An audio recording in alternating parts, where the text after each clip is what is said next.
بسم اللہ الرحمن الرحیم۔ پارٹ 32۔ پلن کہتی ہے کہ اس بات پر باپو اور ماں میں بحث و تکرار ہونے لگی۔ میں مرنا چاہتی ہوں، یہ سب تمہارا قصور ہے دیوی دین، میری ماں نے کہا۔ پتی لال کے ساتھ جو آدمی آئے تھے انہوں نے کہا کہ وہ پولیس کے بندے ہیں، لیکن انہوں نے وردیاں نہیں پہن رکھی تھیں، صرف شرٹیں پہن رکھی تھیں۔ وہ کہہ رہے تھے کہ ان کا تعلق پتی لال کے گاؤں سے ہے۔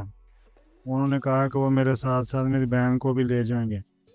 میں دین ہنستے ہوئے اپنی مونچھوں کو بل دے رہا تھا۔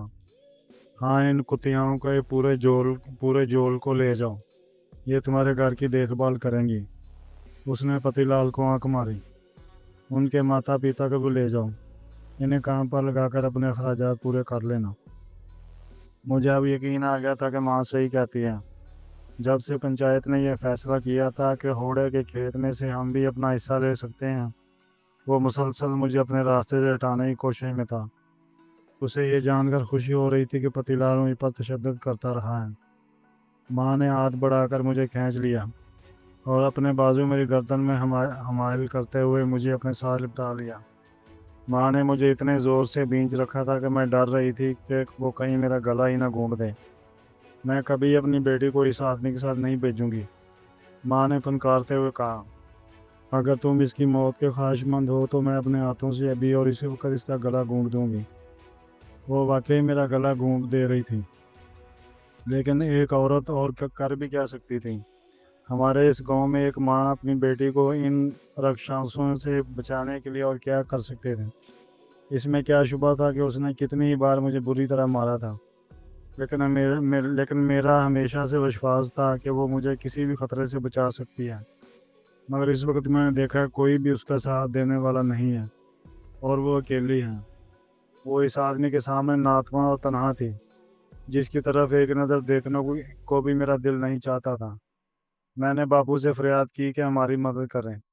وہ پریوار کا سربراہ تھا اور اسے دنیا کی مصیبتوں کے خلاف ہماری رکشا کرنی تھی، لیکن وہ تو صرف بے بسی سے آنسو بہا رہا تھا۔ میں نے گاؤں والوں کی بھی منت کی کہ ہماری مدد کریں، لیکن وہ چپ چاپ کھڑے رہے، اور اس وقت 2 قدم پیچھے ہٹ گئے جب پتی لال نے مجھے ماں کے بازو سے چھینا اور ہجوم میں سے اپنا راستہ بنانے لگا۔ وہ ایک بار پھر مجھے لے جا رہا تھا۔ اس نے مجھے یوں بغل میں دبا لیا جیسے کوئی اناج کا تھیلا اٹھاتا ہے۔ اس وقت میں اتنی دہشت زدہ ہوئی کہ ڈر کے مارے میرا پیشاب خطا ہو گیا۔ ماں دوڑی اور کسی شیرنی کی طرح لپک کر مجھے اس کے بازوؤں سے کھینچ لیا اور اس کے منہ پر تھوکتے ہوئے بولی، تم اسے نہیں لے جاؤ گے، تم سے میری بیٹی کا بیاہ ہی نہیں ہوا، ایسے بیاہ سے انکار کرتی ہوں تو پھر وہ سارے گہنے واپس کر دو جو میں نے اسے دیے ہیں۔ اس نے سوچا کہ وہ میری ماں کو چاندی کی چند چوڑیوں کے لیے دھمکانے میں کامیاب ہو جائے گا، لیکن ماں مجھے اسی طرح بازو سے پکڑے اندر لے گئی، مجھے زمین پر بٹھایا اور وہی تھال نکال لائی جس سے میں نے پتی لال پر چاول اور پھول پتیاں پھینکی تھیں۔ اس نے گہنے اس تھال میں رکھے اور ایک بار پھر باہر چلی گئی۔ سین میں بیٹھ کر اس نے وہ سارے گہنے پتی لال اور گاؤں والوں کو سامنے لہرائے اور بولی، دیکھو، تم سب دیکھ لو، تم سب گواہ رہنا، میں چاندی کا یہ ہار اور چاندی کی یہ چوڑیاں اسے واپس دے رہی ہوں، اور یہ کڑا اور یہ بالیاں، میں یہ سب کچھ اسے واپس دے رہی ہوں۔ یہ سب کچھ کاغذ پر لکھ دو تاکہ ہر کوئی جان لے کہ مولا نے پتی لال کو اس کے گہنے واپس کر دیے ہیں۔ یہ جائے اور جا کر اپنے لیے کوئی اور پتنی تلاش کریں۔ ماں نے ایک ایک کر کے وہ سارے گہنے سب کی نظروں کے سامنے لہرائے اور پھر اس راون کے ہاتھ میں دے دیے۔ پتی لال کی آنکھوں سے شعلے نکل رہے تھے۔ کچھ پنچوں نے بڑبڑانا شروع کر دیا، وہ ٹھیک کہتی ہے، بچی ابھی چھوٹی ہے، اسے ساتھ نہیں لے جانا چاہیے۔ میرا دن پسینے میں شرابور تھا۔ کمرے کے اندر سے مجھے نظر آ رہا تھا کہ اس کے نتنے پھولے ہوئے تھے اور لالٹینوں کی روشنی میں وہ بالکل جنگی سور دکھائی دے رہا تھا۔ اب وہ باپو کی طرف مڑا۔ یاد رکھو دیوی دین، اس طرح تم کبھی بھی اپنی بیٹیوں کا بیاہ نہیں کر سکو گے، اس نے دھمکی دیتے ہوئے کہا۔ تم پریوار کے ماتھے پر کلنک ہو۔ وہ اپنی مونچھوں کو مروڑے جا رہا تھا، لیکن اب پنچوں کا اس بات پر اتفاق تھا کہ چونکہ مولا میری ماں نے پتی لال کو اس کے گہنے واپس کر دیے ہیں، چنانچہ مجھے اس کے ساتھ نہیں جانا چاہیے۔ پتی لال واپس چلا گیا۔ 2 آدمی اس کے ساتھ تھے، میادین اور گاؤں کا سرپنچ۔ گاؤں کے باقی لوگ سارے ان کے خلاف ہو گئے تھے۔ میں دیوار کے ساتھ بچھی کھاٹ پر لیٹ گئی۔ میرا دماغ سائیں سائیں کر رہا تھا۔ میں نے اپنے کانوں میں انگلیاں دے لیں تاکہ ان کی زہریلی باتیں میرے کانوں میں نہ پڑ سکیں۔ مجھ پر خوف اور وحشت طاری تھی۔ میں بے حد ہراساں تھی۔ ظلم کے جنگل سے بچنے کی میری امیدیں چند روز میں دم توڑ گئی تھیں، اور اب مجھے کچھ اندازہ نہ تھا کہ آنے والے دنوں میں کیا ہوگا۔ یوں لگتا تھا کہ ہر کوئی میری تقدیر کا فیصلہ کر سکتا ہے۔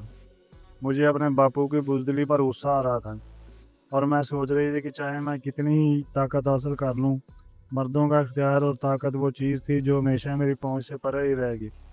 بڑھتے ہوئے خوف کے ساتھ مجھے یہ بھی احساس ہوا کہ اب یہ سب ایک کھیل نہیں رہا کہ میادین کے بیل کی نکیل کھینچ لی یا اس کا اناج چرا لیا۔ اگر میری ماں کا غصہ یہ لڑائی ایک بار پھر جیتنے میں کامیاب ہو بھی گیا تھا، تو بھی میں ایک ایسی لڑکی کے طور پر بدنام رہوں گی جو اپنی پتی کے بغیر رہتی ہے، اور دوسرے دیہاتوں کی اس طرح کی لڑکیوں کی مانند میں بھی بدسلوکی اور دشنام ترازی کا نشانہ بنوں گی۔ کہا جائے گا کہ یہ اس کام کے لیے مناسب ہے۔ انہی خوفناک سوچوں کے درمیان میں سو گئی، اور گاؤں والے باہر ابھی تک باتیں کر رہے تھے کہ میرے لیے کیا مناسب ہے اور کیا نہیں۔ اگلے روز وہ پھر واپس آ گئے۔